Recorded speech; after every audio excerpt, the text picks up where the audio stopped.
Hi అందరికీ స్వాగతం. ఈ రోజు మనం చరిత్రలోని ఒక అద్భుతమైన మానుస్క్రిప్ట్ గురించి తెలుసుకోబోతున్నాం. ద కోడెక్స్ జిగాస్ లేదా ద డెవిల్స్ బైబిల్ అనే పేరుతో కూడా ప్రసిద్ధి చెందింది. ఈ మెడీవల్ మానుస్క్రిప్ట్ దాని పెద్ద పరిమాణం కోసం మాత్రమే కాదు, దాని చుట్టూ ఉన్న గూఢకథలకు కూడా తెలుసుకోబడింది. కాబట్టి let's explore what the Codex Gigas is, its history, its contents and why it's earned its spooky nickname. Codex Gigas అనేది ఒక మెడీవల్ మానుస్క్రిప్ట్. ఇది 13వ శతాబ్దం ప్రారంభంలో సుమారు 1200 సంవత్సరాల ప్రాంతంలో తయారయ్యింది. ఈ పుస్తకం అత్యంత పెద్ద మెడీవల్ మానుస్క్రిప్ట్లలో ఒకటిగా పరిగణించబడుతుంది. దాని ఎత్తు సుమారు 36 అంగుళాలు, వెడల్పు 20 అంగుళాలు, మందం 9 అంగుళాలు మరియు బరువు సుమారు 75 పౌండ్స్. ఇది వెలం, పసిడి చర్మం మీద రాయబడింది, అంటే పశువుల చర్మం మీద రాయబడింది, మరియు మొత్తం 310 పేజీలు ఉన్నాయి. అయితే కొంతమంది అంటున్నారు మొదటి నుండి మరిన్ని పేజీలు ఉండొచ్చునని. The manuscript is remarkable not only for its size but also for its complexity and the sheer amount of work that went into it. 2. The Legend of the Devil's Bible. ఈ కోడెక్స్ జిగాస్ చాలా ఆసక్తికరమైనది అనేది దానికి చుట్టూ ఉన్న గూఢకథ వల్ల కొంతమంది కథలు చెప్తుంటారు. ఇది 13వ శతాబ్దంలో ఒక భిక్షువుతో రూపొందించబడింది. అతడు ఒక క్రూరమైన నేరం చేసినందుకు ఒక గోడల మధ్య బంధించబడ్డాడు. అతని శిక్షను ఎదుర్కొంటూ అతడు ఒక తప్పని పరిస్థితిలో ఒక అంగీకారాన్ని చేశాడు. అతడు ఒక రాత్రిలో ప్రపంచంలోని అన్ని జ్ఞానాన్ని ఒక పుస్తకంలో రాస్తానని వాగ్దానం చేశాడు. కాని ఈ పని యొక్క భారాన్ని అర్థం చేసుకున్న తర్వాత అతడు డెవిల్ సహాయం కోరాడని అంటారు. డెవిల్ సహాయం ఇచ్చిన తరువాత భిక్షువు సపోజిడ్లీ సాటన్ యొక్క ఒక పెద్ద చిత్రాన్ని ఆ మానుస్క్రిప్ట్లో చేర్చాడని చెప్తారు. ఇది కోడెక్స్ జిగాస్ కి డెవిల్స్ బైబిల్ అనే పేరు వచ్చేదానికి కారణం.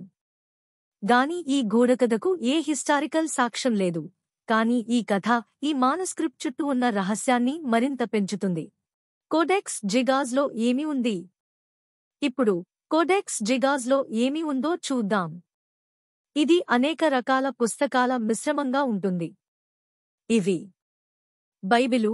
ఈ గ్రంథంలో పెద్దగా ఉన్న భాగం ఒక పూర్తి లాటిన్ బైబిలు అనువాదం. ఇది వల్గేట్ ఆధారంగా ఉంటుంది. అది అప్పటి సమయంలో ప్రామాణికమైన లాటిన్ అనువాదం.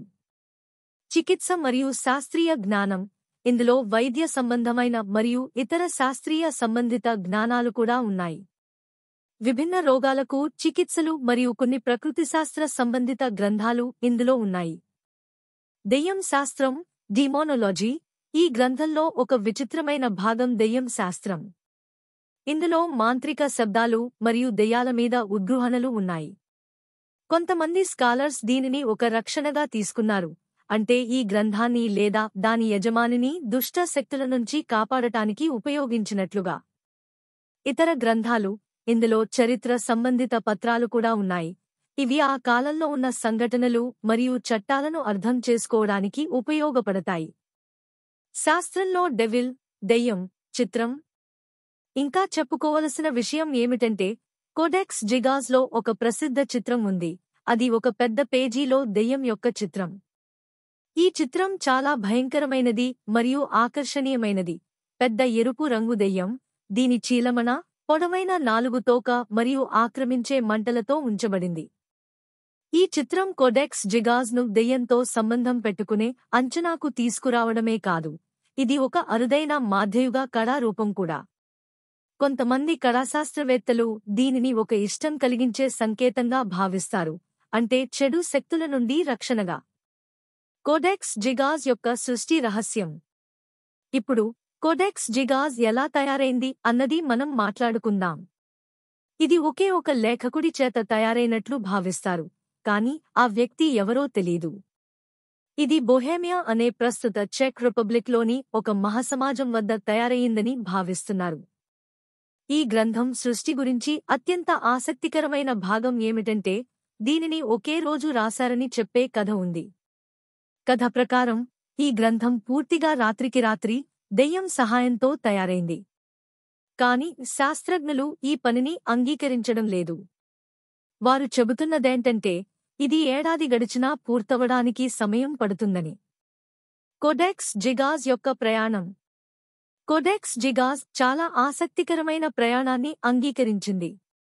మొదట ఈ గ్రంథం పొడ్లేస్ మహాసమాజంలో ఉండేది, కాని ఆ తరువాత 15వ శతాబ్దంలో మహాసమాజం తొలగించబడింది. అప్పుడు ఈ గ్రంథం ప్రదేశం మారింది. 17వ శతాబ్దంలో ఇది ప్రకి వెళ్ళింది. తరువాత 1648లో స్వీడిష్ సైన్యం చేత లూటయి స్వీడన్కు తీసుకువెళ్లబడింది. అక్కడ ఈ గ్రంథం చాలా సంవత్సరాల పాటు నిలిచింది. కాని 2007లో ఈ గ్రంథం తిరిగి చెక్ రిపబ్లిక్కు తిరిగింది, పునర్నిర్మాణం మరియు అధ్యయనం కోసం. కోడెక్స్ జిగాజ్ యొక్క ఆధునిక ప్రాముఖ్యత. ఇప్పుడు కోడెక్స్ జిగాజ్ను స్టాక్హోమ్లోని నేషనల్ లైబ్రరీలో చూడవచ్చు. ఈ గ్రంథం ఇప్పుడు ఒక గొప్ప ప్రాచీన పుస్తకం గమనించబడుతుంది. ఇది ప్రపంచవ్యాప్తంగా చరిత్ర, మతం మరియు కళల కోణంలో ఒక ప్రత్యేకమైన ప్రాముఖ్యతను పొందింది. ఇది ప్రాచీన కళకు ఒక అద్భుతమైన ఉదాహరణ. ఈ గ్రంథం ఆ రోజుల్లో చేసిన కళాత్మక నైపుణ్యం మరియు దాని సృష్టికర్తల కష్టశ్రమకు ఒక పెద్ద చిహ్నం. ముగింపు. అందులో కోడెక్స్ జిగాజ్ యొక్క చరిత్ర, పద్ధతులు మరియు ఆసక్తికరమైన విషయాల గురించి తెలుసుకున్నాం. దీనిలో ఉన్న మత సంబంధిత, చారిత్రక మరియు ఆధ్యాత్మిక విషయాలు మరెన్నో ప్రశ్నలను మొదలుపెడతాయి. మీరు ఈ గ్రంథం గురించి మరింత తెలుసుకోవాలని అనుకుంటే నిజంగా మంచి అవగాహన పొందటానికి సమయం కేటాయించండి. మధ్యం కాలంలో ఒక రహస్యమైన మరియు ఆత్మీయమైన విశ్వాన్ని అర్థం చేసుకోవడం చాలా ఆసక్తికరం. ఈ వీడియో మీరు ఆసక్తిగా చూశారా? అయితే లైక్ బటన్ క్లిక్ చేయండి మరియు మరిన్ని ఆసక్తికరమైన చరిత్ర ఆధారిత వీడియోలకు సబ్స్క్రైబ్ చేయండి. మరొకసారి నమస్కారం.